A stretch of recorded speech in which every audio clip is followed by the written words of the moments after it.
Atëherë jemi në intervistë drejt për drejt me kryetarin e komunës së Mitrovicës, zotrin Agim Batire. Zotri Batire, fillimisht faleminderit që pranuat këtë intervistë për Periskopin.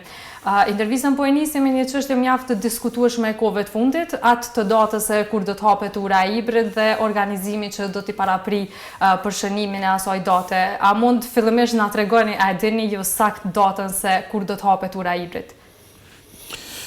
Spari përshëndes ju dhe emisionin e juaj.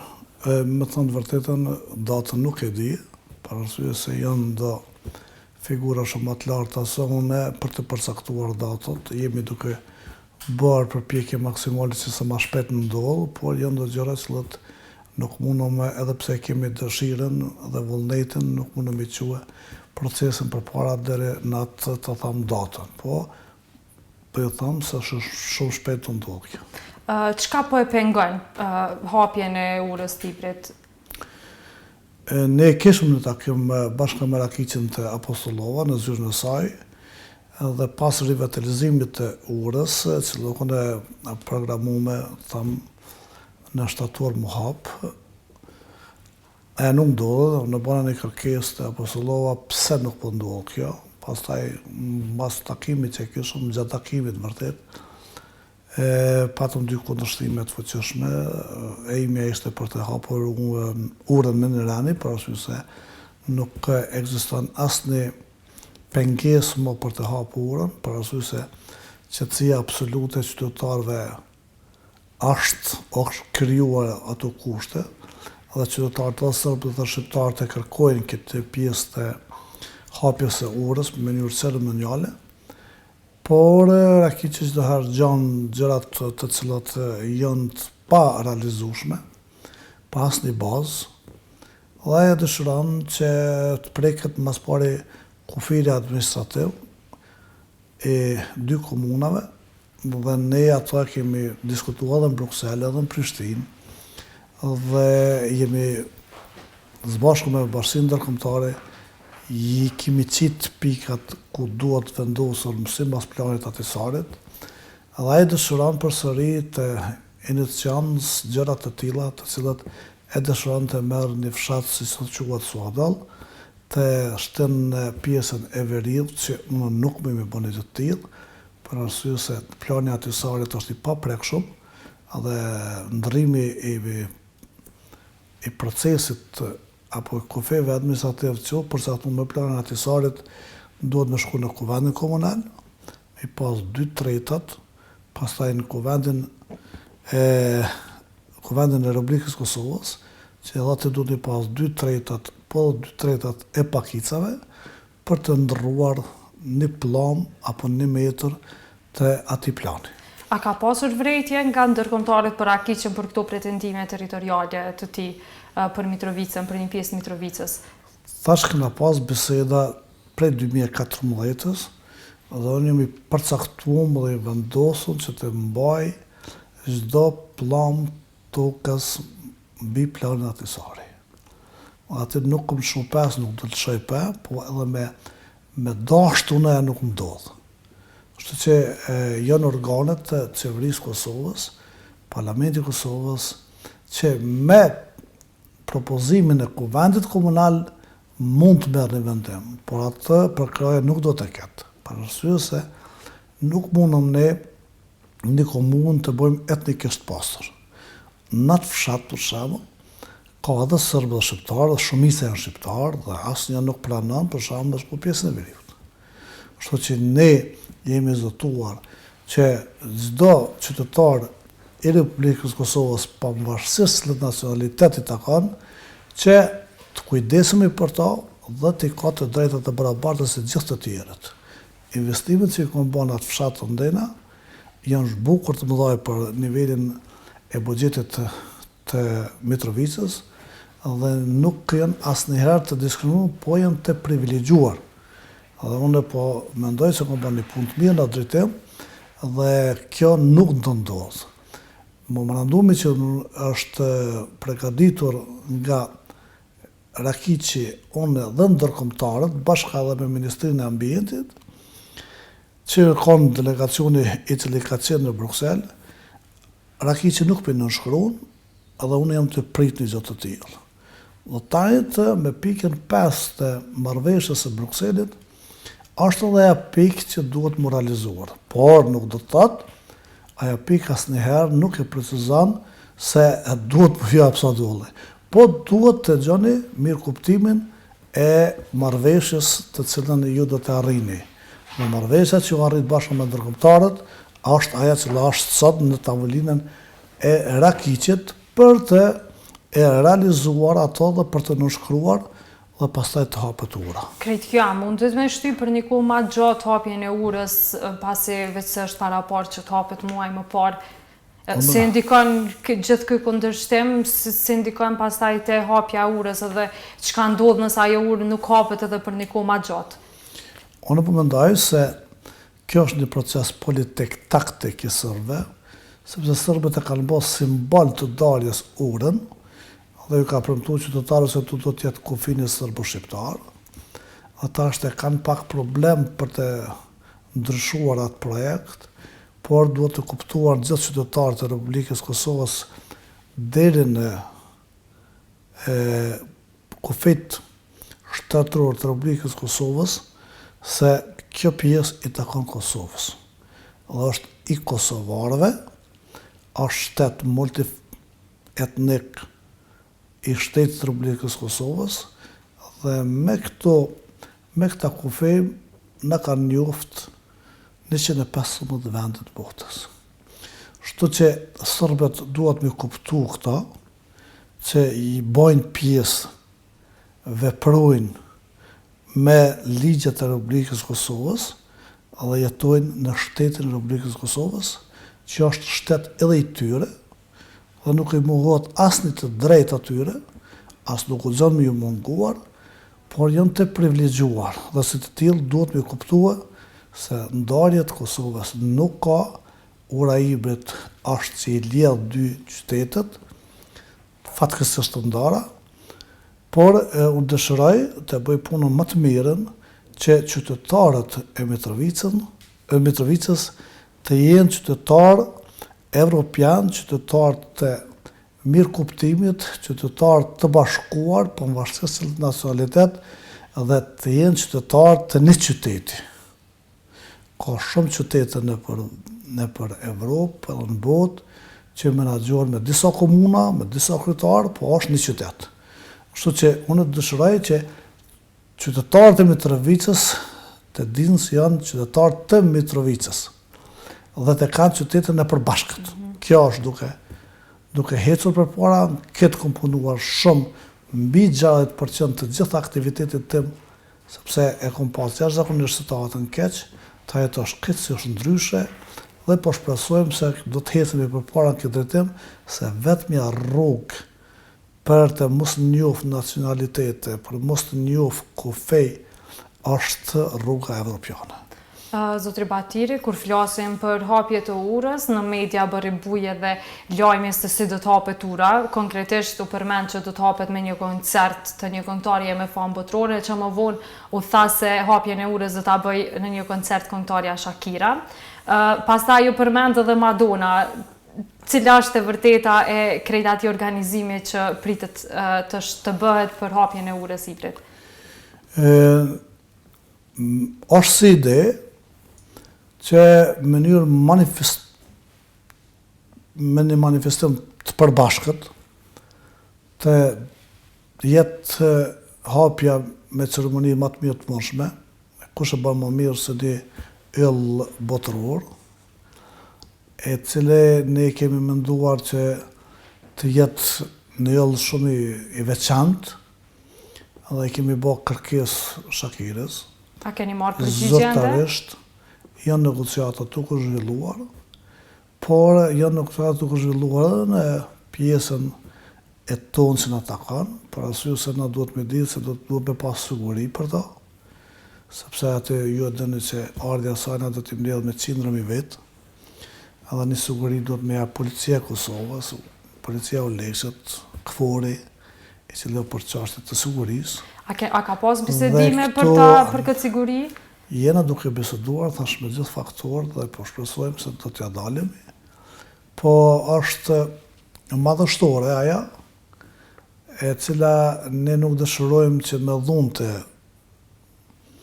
të hikëm atë barierë, po dëshirojmë me paqe, edhe paqja çdo herë ka përparësi të une, sepse unë motivon për të ardhmen e këtij vendit, edhe une kom opsionin, apo këtë ide e kom barë vetëm për të krijuar paqe, dhe për të dhonë paqes një hap matutje për të normalizuar gjendjen. Pse mendoni që Bashkimi Mitrovicës mund bëhet me një koncert të Shakirës? Unë mendoj se nuk shkohet një anshëm, të bëhet çfarë do vendimi, por të jetë një vendim i përbashkët.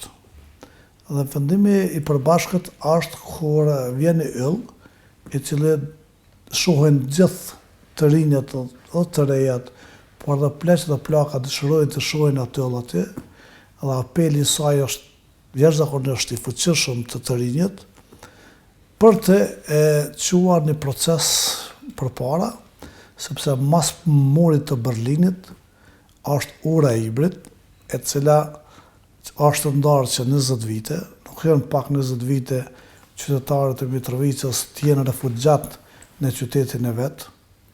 Nuk është pak për shembull për qytetarët e Mitrovicës të shohin shtëpiat e tyre dhe mos mund të shkojnë to.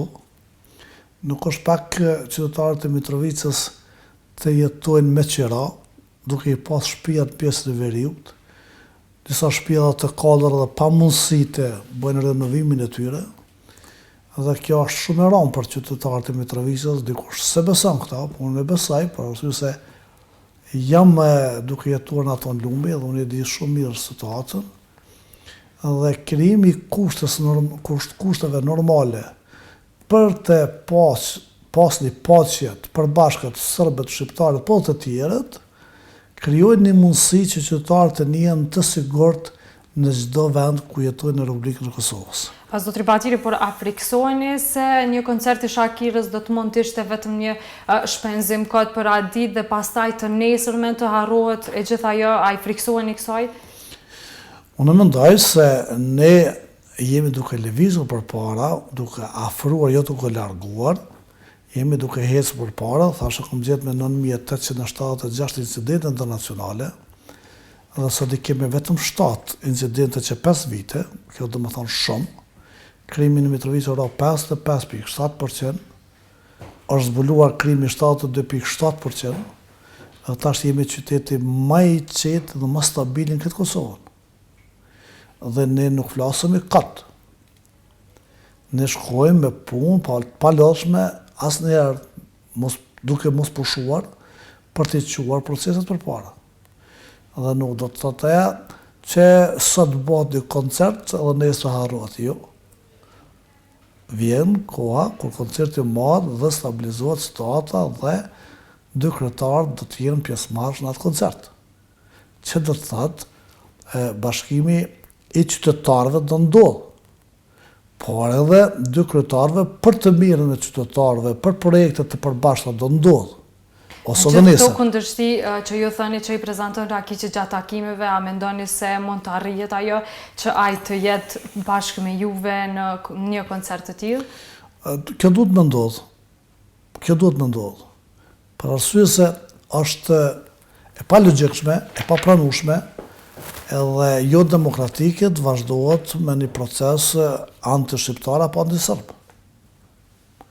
Neve do të më na bashku projektet, do të më na bashkue mirë kuptimi, do të më na bashkue mirë qenja e secilit prej qytetarëve pavarësisht se nacionalitet. Edhe unë mendoj se kryetarët janë të thirrën të bëjë të mira për qytetin e vet dhe për qytetarët, për arsye se janë zgjedhur direkt nga qytetarët.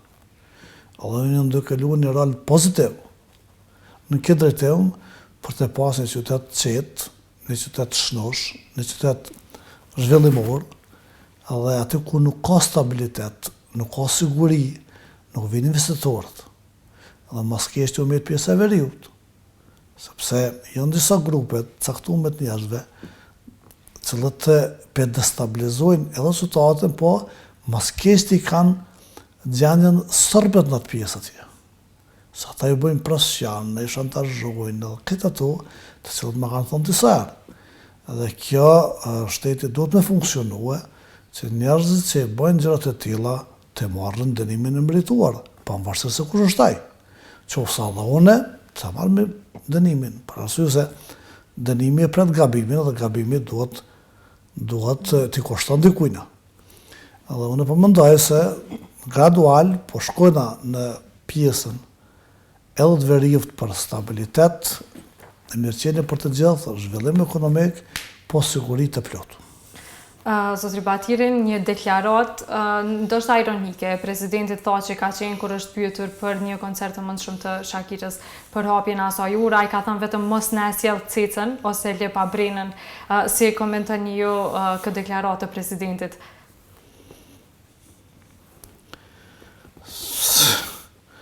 Nuk kam koment. Me thonë vërtetën,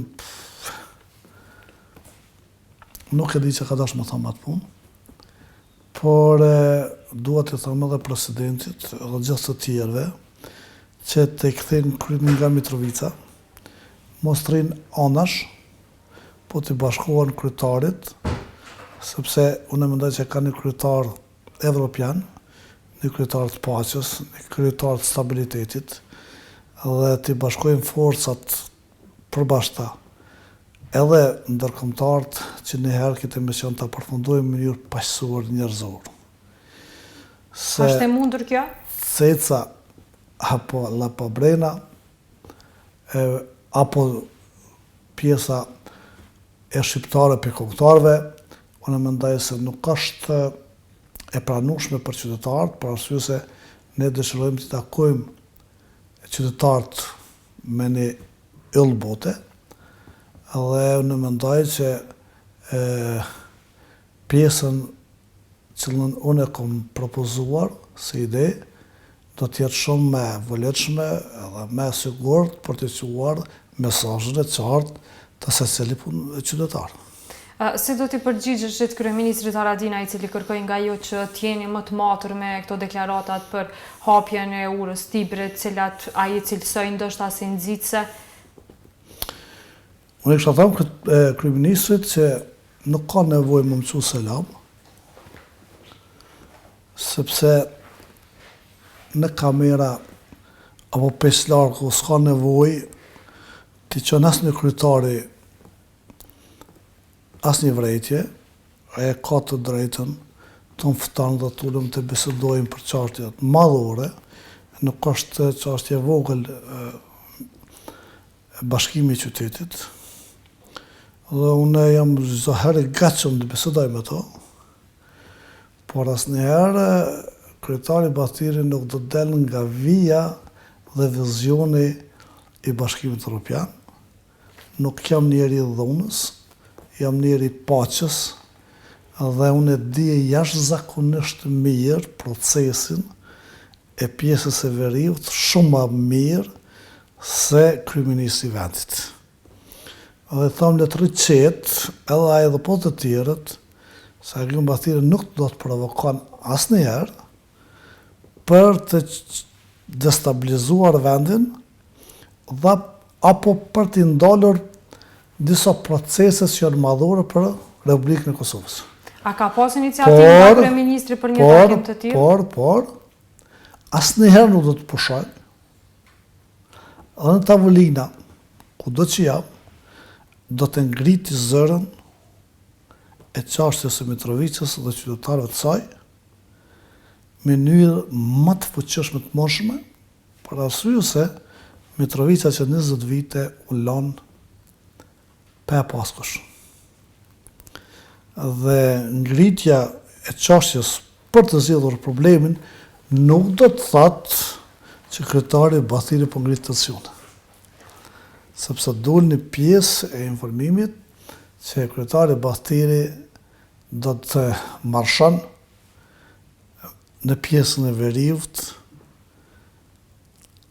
dhe kjo asnjëherë nuk ka një ide në kryetarin Batiri, dhe e kam dënu ashpër. Unë i falenderoj gjithë qytetarët e Mitrovicës që më kanë besuar dhe më besojnë ende, të cilën kom kërkua që të jenë të qetë, të përkrahin kryetarin, të japin mundësi kryetarit që të jetë i fuqishëm në tavolinë, dhe vetëm se të qetë mundëm të hecëm përpara. Dhe kryetari din politikat se si duhet me ndjekur, kurse kryeministit të thëmë të bashkohet ideve të mia, sepse janë ideja jo fashiste, po janë shumë demokratike, shumë njerëzore, shumë bashkohore, shumë evropiane. Zotri Batire, kur flasim për Mitrovicën, vëmendja dhe njëherë u kthye andej, kur u përmend ideja e shkëmbimit të territorëve, ndonë se presidenti vazhdimisht insiston të paraqesat vetëm si korrigjim të kufive me bashkim të Luginës, Preshevës, po pa dhënë asgjë si këmbim, por në anën tjetër media u prezantu nga akter të ndryshëm, vendore dhe ndërkombëtare, dhe kjo ideja e shkëmbimit të territorëve, pra të shkëmbimit të Luginës, Preshevës me një pjesë Mitrovicës. Jo si kryetari Mitrovicës të Jugut, andaj si keni parë raportimet për këto çështje dhe cili do të ishte qëndrimi juaj, ka shi një ideje për shkëmbim territoresh? Qëndrimi im është publik. E kam thonë edhe thaqët në 4 sy, o dhe thëmë sa herë është nevoja, për arsye se ideja për të negociuar të kufit e Kosovës ka qenë që 20 vjet e sërbe, dhe kanë prit 20 vjet të vjen në këtë pozicion që të ketë edhe kryetarit me ide tyre. Ideja tyre ka qenë çdo herë që për Kosovën të fletë Shqipëria, Serbia dhe Shqipëria të flasin për Kosovën, duke harruar se shteti i Republikës Kosovës është shteti i pranuar për 115 vendet të botës dhe ka institucionet e veta. Presidenti ka shkaktuar shumë probleme në çështjet ndërkombëtare për këtë ide të tij, të cilën unë mendoj gjithë qytetarët e Republikës Kosovës nuk e përkrahin, po dhe institucionet e Republikës Kosovës, partitë politike janë kundër, për arsye se çështja e Kosovës ka qenë çështje specifike, edhe si të tillë u përmbyll. Dhe me këta kufi thash, u përmbyll çështja e kufive të Republikës Kosovës, dhe asnjëherë nuk guxoj me kanë në tavolinë për ndryshim apo në procesin e këmbimit të territorëve. Çka do të ishte në gjendje të bënte Agim Batiri nëse një marrëveshje e tillë vetë se hudhet në tavolinë, pra një marrëveshje e cila prek një pjesë të Mitrovicës? Agim Batiri çdo herë do të jetë kundër shumë fuqishëm, për arsye se kur është çështja e territorit i cili është fituar me gjakun e dëshmorëve tonë, me njerëzit që kanë dhënë edhe jetën për këtë vend, me ata që në metë me pa gjymtyr të trupit të tyre. Ata si jetën aso të gjymtyr nuk e ka dhënë as për Hashim Thaqin, as për Agim Batirin, as për partitë politike. E kanë dhënë për këtë vend. Dhe ky vend do të më mbrojtë me çdo kusht. Edhe ne nuk e kemi atë drejt me shkel mbi gjakun e dëshmorëve. Nuk e kemi atë drejt që të flasëm dhe të bëjmë vendimin mbi amanetin e tyre, mbi projektet e tyre, sepse ne do të me kanë falendërues atyre dhe familjeve të tyre që sot janë met pa baba, pa nan, janë rritë fëmija pa i po prind të vetë, dhe sot të del dikush për institucioneve dhe të shkel mbi atë vlerë nuk e ka të drejtë askush. Neve do të më na bashkoja vlerë dhe në bazë kësaj vlere dhe në bazë inteligjencës të Kosovës që e kanë krijuar ata njerëz, e kanë krijuar këtë shtet dhe njerëz flasin në emër të qytetarëve që nuk e kanë të drejtë me shkel me këtë gjak, duhet stopuar. Une e qëmaj çdo politikan. Absolut kur gjë nuk kam personal as me Hashim Thaqin e as me asnjë lider. Qëndroj jashtëzakonisht mirë me të gjithë, por një ta din se e kam dorë babën shumë. E kam pas një babë shumë të fuqishëm, shumë burr i fjalës dhe i besës. Por ai më gjallë pe vorri, edhe më thonë që duhesh të ndrojsh mendim, unë i thëmë babë po hinë vërtonën, por këtë nuk e bëj. Sepse nuk duhe që të preket asnjë pllum territorit Kosovës. 2. Nuk ja vlo barë pasazhve të mi që të thot dikush se baba po bëgjysh jetë ka qenë tradhtar. Dhe këta nuk do t'ja vlej vetës dhe unë do t'jem shumë i fuqishëm në drejtim. Unë i kum kalu ka herë edhe kufit e partisë i takoj dhe kom ftuar qytetarët edhe në protestën e vetëvendosjes për arsye se kom pa shumë të arsyeshme që të ndihet edhe zëri i qytetarëve që politikanët të mbledhin men dhe të shohin se ai vizion është i gabuar. Ta dini një, që sërbet ta dëshirojnë vetëm me pas negociat. Si fillim. Po ku do t'jetë përfundimi? Nuk e din askush. Sa do t'jetë përfundimi? Nuk e din askush. Unë e kam qenë negociata në 2014 deri në fund 2015.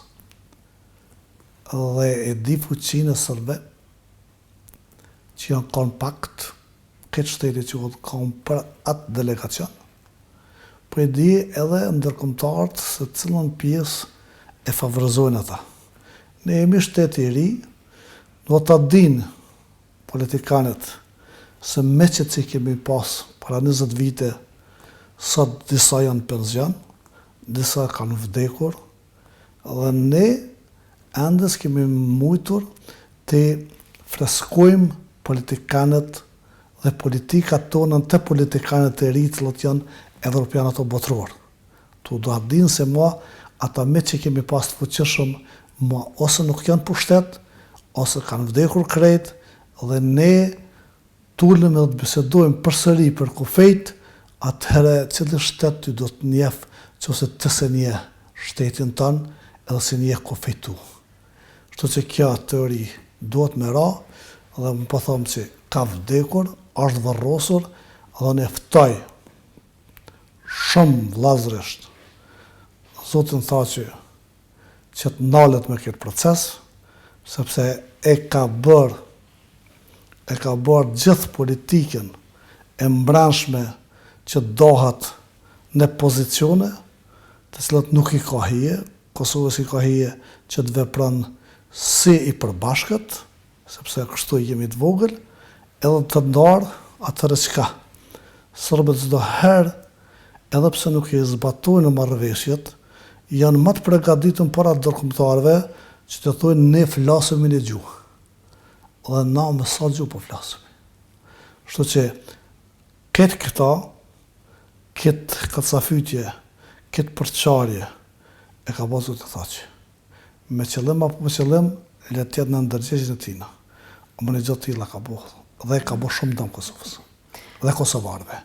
Pra ndaj ftoj gjithë spektin politik, gjithë lidert politik, ta dinket, tullen vllazërisht, pa pretendime politike partijake, sepse vatani dhe është mbi partijak, dhe se cili duhet me dalë nga aspekti e izolimit një partije.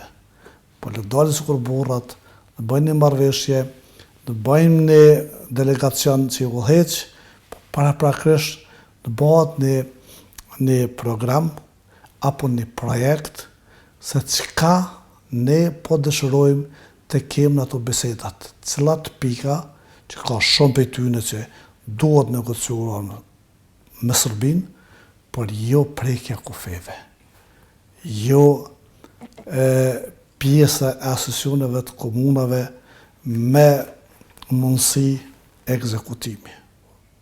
Fuqis ekzekutive. Për arsye se ne e prekëm i shtetin e Kosovës, po qoftë është kjo dyta, kjo zednica, si shpjetot VV-ja, është pjesë e cila e blokon shtetin e Republikës Kosovës sikur Bosna. Nuk po dëshirojmë Bosnën dytë, por nuk dëshirojmë as prekjen e kufeve, për arsye se çdo thirrje për prekjen e kufeve është direkt thirrje për luftë. Dhe shqiptarët nuk e dojnë luftën, bollë kanë vujt me lufta që 300 vite, dhe dëshirojnë paqen, është krijuar paqja, janë krijuar kufet, janë njohur ndërkombëtarisht dhe kjo zguzon më prek. Kurse rregullimi i brendshëm duhet të jetë shumë i kujdesshëm që zednica mos na ndodh, bosnizimi mos na ndodh, por edhe ndërkombëtarët e kanë kuptuar se Daytoni ka qenë i gabuar, por arsye se është bllokuar një shtet i tërë që nuk mundet asnjëherë me marrë pjesë në ato ku dëshirojnë vetë qytetarët. Zotri Batirit, flasim pak shkurtimisht edhe për nivelin qendror të AKR-s, para pak në fakt javën e kaluar kjo parti ka shpallur zgjedhjet e brendshme partijake, a është kjo një shenjë që edhe AKR po përgatitet për zgjedhjet e parakohshme? Ne si parti i kemi bërë të jashtëzakonshme këto zgjedhje, për arsye se ka shumë të rinj edhe të reja, ka njerëz shumë të devotshëm të vendit që dëshirojnë të kyqen në partinë tonë, për arsye se qeverisja atyre, me këto 4 ministri që i kemi, por edhe me komunën e Mitrovicës, që ka kallëzuar shumë në rezultat pozitiv, dëshirojnë qytetarët i bashkangjitin kësaj partie, sepse është një parti që punon me duar të pastra, është parti e atyre njerëzve cilët e dojnë këtë vend shumë, dhe e largojnë interesin personal, grupor apo partijak, po i dhojnë përkraje për një shtet funksional, një shtet zhvillimor, dhe këto e kemi dijen, e kemi aftësinë, kemi vizionin, dhe këtu po na bashkangjitën shumë qytetarë, dhe tajna duhet me ndryshua strukturë, për arsye se nuk mundëm të marrëm hak njerëzit, po duhet me shku me proces, dhe vrulli i madh i qytetarëve që dëshirojnë të hinë AKR duhet të jetë nëpërmjet procesit. Sa është AKR stabile për brenda, nëse e përmendim rastin e Ministrisë të Punëve të Brendshme, e cila drejtohet nga partia juaj, e cila për më pak se një vit ka ndërruar 3 ministra? Me të thonë të vërtetën, une me shpirt dhe me zemër, se nënkryetari i parë i AKR-s e ka pasur mbështetjen fuqishëm ministri i parë, Flamur Sefaj. Për arsye se ka një djalë i përgatitur, djalë i ndershëm, djalë evropian, djalë që ka pas vizion, djalë që ka ditë për mi 7 gjuhë, djalë kanë i qëndrueshëm në atë vend dhe kanë djalë më të vërtet vetvetja, dhe shkarkimi i tij nga kryeministri unë se kom prit mirë, definitiv se kom prit mirë, për arsye se hup një kuadër i jashtëzakonshëm i Republikës së Kosovës, dhe pjesa kryesore e përqendrimit ton ka qenë në Ministrinë e Punëve të Brendshme që të hinë fuqi ligjet dhe të respektohen ato. Ligjet i kena shumë të mira, por zbatëshmëria atyre është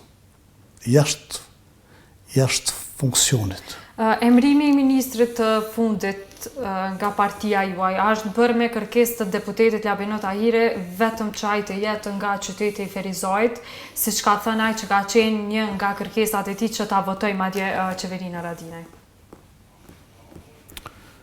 Unë nuk e di ashtu, nëse ju dini ashtu, atëherë keni precedentin Cili vetëm. ka qenë diskutimi për brenda AKR-s për këtë çështje?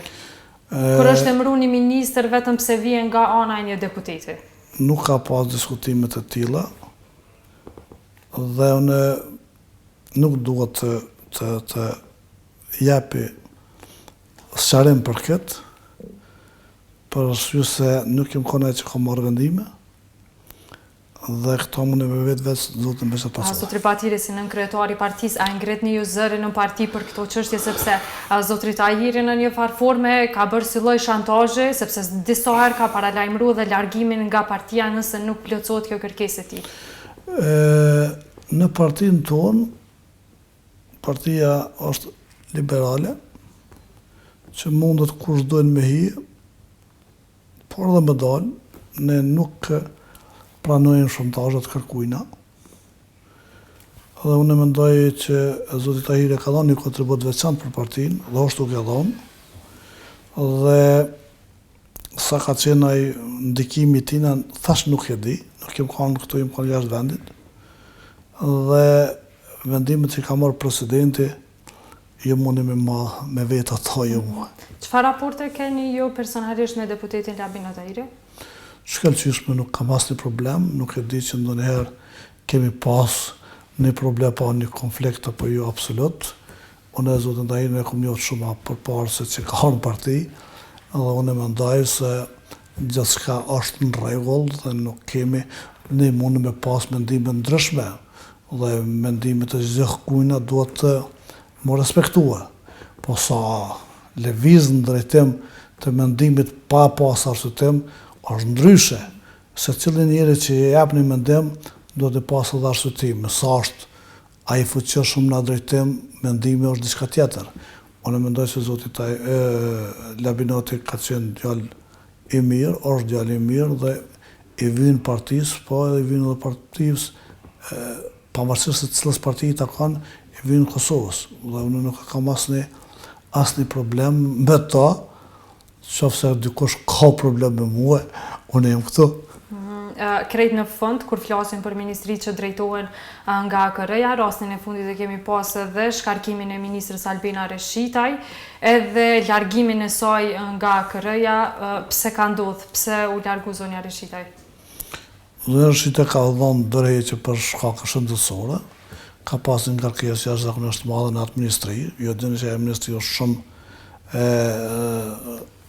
e fuqishme në atë aspekti, ka sektorë të ndryshëm, të cilët me të vërtetë nëse punohet mund të ndryshojë shumë Kosova, dhe ajo ka dhënë drejtë dhe ne nuk kemi mujt për shembull me ndal drejtën e saj. Ajo tash mban një post qeveritar sepse është këshilltare e kryeministrit Haradinaj. Por tash tjetër është të jesh këshilltare, tjetër është për shembull ngarkesë, tjetër është të kesh ngarkesë të edhe hudhesh një ministri të tillë. A ka paraqit ajo në parti probleme ose të lashme me cilat u përball gjatë drejtimit të asaj ministri, ose ka thënë që nuk po mund t'i bëj ball presionit ose punës në atë ministri? Unë nuk e di që ka paraqit ndonjë problem në aspektin e mbrëmshëm që kena pas si parti, jo asnjëherë. Por ajo ka pa që ndoshta fizikisht nuk ka qenë e gatshme të përballon dhe ka dhënë drejtë, dhe unë e falenderoj shumë për punën që ka bërë deri në atë ditë, dhe ju uroj shumë sukses, pavarësisht se ku është, dhe unë e kam një mikë të mirë. Zotri Batiri, faleminderit për intervistën. Faleminderit për ju.